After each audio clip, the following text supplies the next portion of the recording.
मात्र सदर घरपट्टीची बिलं काढताना किंवा नोटिसा काढताना त्यात आमूलाग्र अशा किंवा मोठ्या प्रमाणात ज्या चुका झालेल्या आहेत त्या वारंवार आम्ही मनपा अधिनियम असेल, राज्य सरकारचा कायदा असेल, सुप्रीम कोर्टाचा निकाल असतील याचा आधार देऊन आम्ही काही सुधारणा मागत आहोत. गेले 2 महिने झालं टाहो फोडून निवेदन देऊन प्रत्येक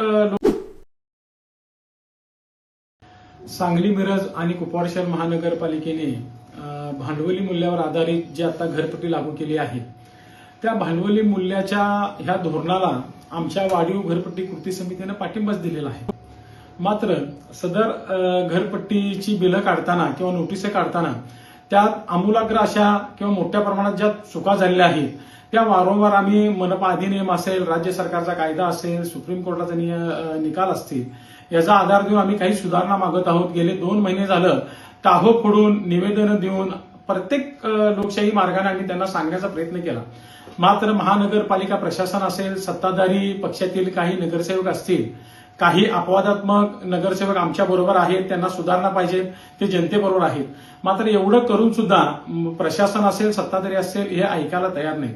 त्यामुळं नाईलाजास्तव उद्या मंगळवार 4 ऑगस्ट रोजी आपण सांगली, मिरज आणि कुपवाड शहर महानगरपालिका क्षेत्रामध्ये कडकडीत सर्व व्यवहार बंद ठेवून सकाळी 10 वाजता स्टेशन रोड येथे जमून आपण महापालिका मुख्यालयावर मोर्चा काढणार आहोत.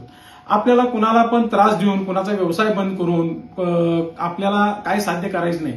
मात्र सत्ताधारी पक्षातील लोकप्रतिनिधी असतील, विरोधातले असतील की 90% लोकांनी घरपट्टी मान्य केली असं धंदात खोटं सांगतात. 2.5 लाख प्रॉपर्टी धारकांपैकी 1.25 ते 1.5 लाख लोकांना नोटिसा मिळालेल्या आहेत. इतर लोकांनी पेपरला जाहीर नोटीस देऊन नोटिसा घेऊन जावा असं तुगलकी फरमान काढणाऱ्या ह्या प्रशासनाला आता नाईलाज आपल्याला ही सर्व व्यवहार कडकडीत बंद ठेवून आपल्याला मोर्चा काढण्याशिवाय पर्याय नाही.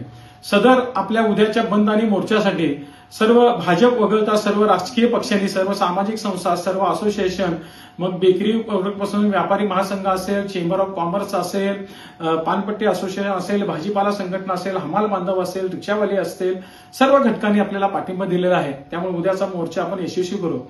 याचा ह्या व्हिडिओच्या माध्यमातून आपल्याला आवाहन करताना ज्या घरपट्टी धारकांच्या घरपट्टी थोडी अंशतः किंवा काही प्रमाणात कमी झालेल्या आहेत, सगळ्यात जास्त अन्याय हा त्यांच्यावर झालेला आहे. तुम्हाला वाटतंय घरपट्टी कमी झाल्या, मात्र ही शुद्ध फसवणूक आहे. आम्ही ज्या सुधारणा सांगितलेल्या आहेत त्या सुधारणाच्या माध्यमातून अजून 25 ते 30% तुमची घरपट्टी कमी होणार आहे. बांधकामाखालची जागा, बांधकामातील जागा, सदनिकेचे दर अशा भरमसाठ चुका केलेल्या आहेत. तुमच्या नाकापेक्षा मोती जड असलेला उपभोग करता कर आहे, 300 रुपये घरपट्टी आणि 1000 रुपये उपभोक्ता कर, त्यासाठी उपविधी तयार करणे, अशा असंख्य मागण्या आहेत.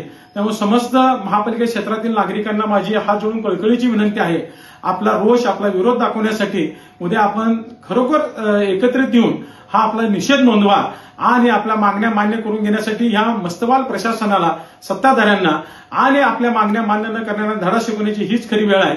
त्यामुळे उद्या मंगळवार 4 ऑगस्ट सकाळी 10 वाजता सांगली येथील ऐतिहासिक स्टेशन रोडपर्यंत जमूया आणि महापालिकेवर हुंकार मारूया.